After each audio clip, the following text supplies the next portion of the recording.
Welcome, I'm John Caldera, president of the Independence Institute and your devil's advocate. A little later, we're going to be talking about gun laws in Washington, but first, you know him, you love him, and he thinks he's retiring. Neil Westergaard from the Denver Business Journal. Hey, John. Retire? You're too young to retire. Well, that's what people tell me, but it's time. It's time to go. I'm going to be 66 next year. All right, so what I'm hearing is you've embezzled, and you got enough to live off of because no reporter actually can retire. I just don't want to. I just don't want to be discovered as being a faker all these 44 years. Trust me, that I've been doing this. We discovered that years and years ago. How long have you been with the Business Journal now? It'll be 18 years this month at the Business Journal, and then I was with the Denver Post for 15 years before that. That's a lot of news. It is. I always ask old timers like you the same thing. This is where we have this little pity party of, damn, I miss news. In that this town had two newspapers that would go to punches every day to scoop one another, and lots of other alternative sources, including Westward and Business Journal.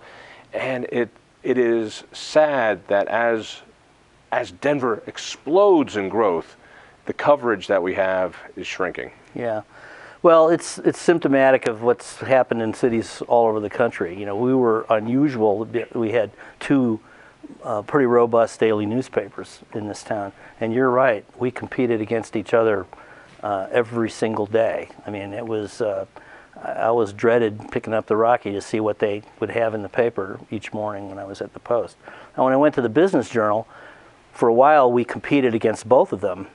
And that was interesting. I actually was able to work a lot of, you work with business people and to get an exclusive announcement on something. And I would argue you'd actually get more pop if you dealt with us exclusively. Because here's what would happen, especially after the JOA.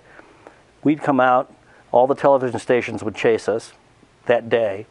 The Rocky they had the Saturday paper, so they would chase us in Saturday. And then the Post would come back a week later and act like they discovered the whole thing. And so you get a longer bounce that way.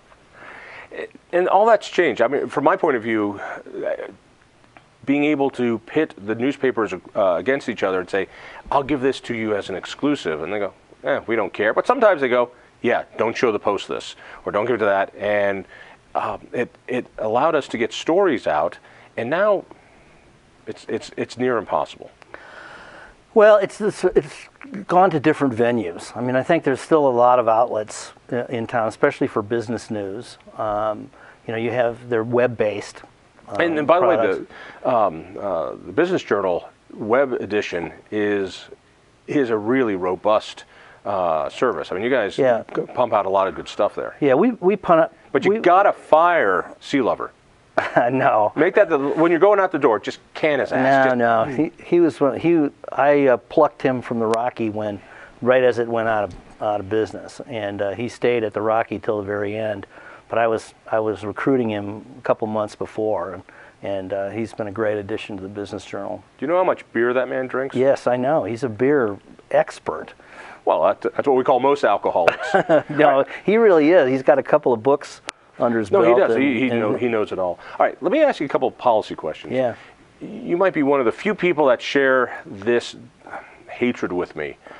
Here we have this growing city with all sorts of mobility issues and traffic snarling up. And it just seems like the obvious thing to do in that situation is, of course, take away traffic lanes for bicycles. I know this is a big, you like this because you spend a lot of time commuting on your bicycle. So I look at Broadway going out of town, and you've got 4 packed lanes now squeezed down to 3 non-moving lanes because there's an empty bike lane. Yeah, where did all this come from? Well, I think the city's got a tough problem. All these people moving to Denver, they got to figure out ways to move around, and I'm in favor of bike lanes, but not putting them on streets that are already at capacity. In fact, most of the transportation academics acknowledge that that's not a good way to do it. Not all, but many of them do, and they have decided that you're just old and grumpy and can't pedal anymore. Well, but there's electric bikes now. You can go almost anywhere with those. So, but this, there almost has been, as you know, an almost deliberate attempt to make driving in a car difficult and inconvenient. I mean, when I first raised this issue, it was denounced by city officials, and then the president of the city council, Mary Beth Sussman at the time, she wrote a piece saying, "Oh no, that's exactly what we're doing." Why? And God bless her, because why is it that they deny that they want to make traveling by car so very difficult? I mean, it's so obvious to everyone, but they can't say it because we demand roads. Well, the transportation intelligentsia, if you will, they believe that the throughput on the highways is much greater with mass transit, or people, and the more people you take off of the road onto bicycles, the less traffic there's going to be. But people just don't behave that way. Not in Denver, where it's cold. It's cold. I mean, when it's snows. like today, it's only the hardiest people are out riding their bikes. And as a transportation mode, it's just a tiny fraction of the total commuting public. But the city believes that transit lanes, dedicated transit lanes, they're going to take out a couple of lanes on Colfax to put in this bus rapid transit. And I did a column that said, I don't think that's going to make people ride the bus more. They claim it is, and that's why they think that corridor is going to carry more people. But people don't ride this 15 now for a variety of reasons. One, it's not a pleasant experience, for most people. It's got all kinds of nicknames: the Vomit Comet, Rolling Asylum, whatever. It's not going to change because there's a dedicated lane in it. I don't think. I mean, it could be wrong, obviously, but I don't think that's going to happen. But it's going to cost a lot of money. I want Denver officials to admit, we are working to make your traffic worse. That is part of our plan to get you at gunpoint to go onto transit. I want that honesty. I think they're slowly, at least privately, acknowledging that it hasn't become a public statement by the city, but except for some categories. Albus Brooks, who's now the president, he said, we want people to think twice about having a car in downtown Denver. Well, okay, but are people going to take transit to go downtown? No, they're going to go somewhere else. I just don't see people in large numbers taking light rail in from Littleton or Southeast Denver, into the city. They're going to. Before we run out of time, with so many years reporting on business, and transportation is a huge part of that, you've seen the ups and downs. And we were talking before, you've seen 3 big recessions in this town. Yeah. What have you learned from those 3 recessions, other than have a lot of cash? Well, each one you learn something. I mean, I think in the 80s we learned that you can't have an economy that's based on a single industry or a very few industries, and so we diversified after that, and so we did very well in the 90s, as did the rest of the country. I think we also learned that we better try to turn around this attitude that developed over the Olympics. Rejecting the Olympics in the early 70s. That sent a message to the world that we were against growth. So we learned that, But all the corporate welfare we give shows that, no, we love growth. I mean, this mayor especially has been giving out tips and piffs and all sorts of corporate welfare and cronyism to build and build and build and build, and so have the suburbs. Well, and I think that was probably the right thing to do when we were coming out of the 80s.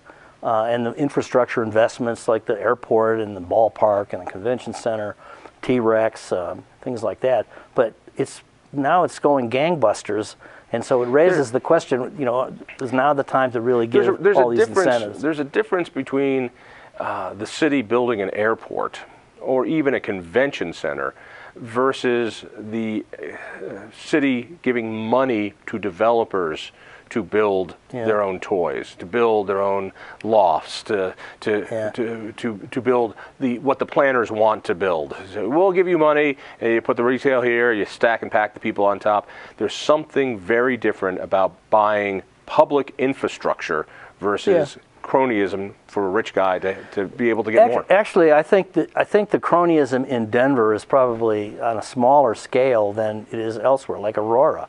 Aurora gave hundreds of millions of dollars in incentives for the Gaylord Resort out there.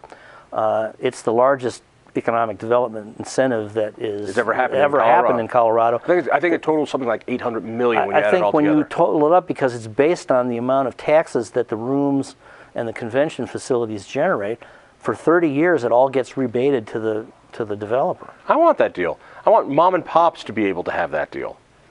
Well, yeah, that was a remarkable economic development deal that Aurora put together for that. Now it's being built, and it's pretty spectacular from the looks of things. But we'll see. It's got to have a water park, so a water park. How could you go wrong with a water park? They've booked rooms through 2028 at that thing now. So who knows? Like I said, water park. Who doesn't want a water park outside in Colorado? Right. It's a beautiful thing.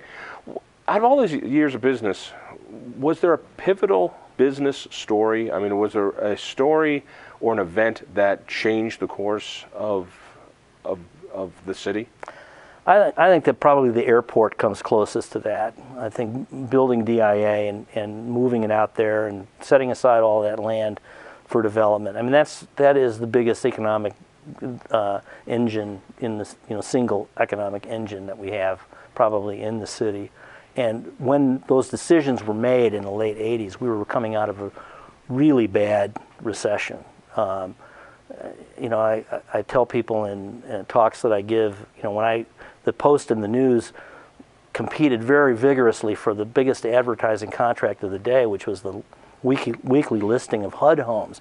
It was a half an inch thick, and it was page after page after page of homes where people had just walked away. They were underwater, with their mortgages, and they just walked away from them. And the government, tried to recoup the assets by selling them in fire sale prices. And you got the benefits of we did. Running the obituaries. Well, we kind of alternated between the Post and the News. The government got, worked a deal where the Post got it one week, Rocky got it the next, the Post got it the next week, something like that, and so they spread it around. So I'm pretty certain you're thinking that the Denver Business Journal folds after you retire. It's without you there, it's going to crumble. That's what you said beforehand. No. You said something about damn those bastards, I'll show them. Was that? That would be fake news if that. You're still going to be writing though. You're still going to be working. I'm hoping. Yeah, I will. I will be, at least for a time anyway, and maybe longer. Well, congratulations on the retirement or semi-retirement, and thanks for all the years. Thank you, John. Stay tuned.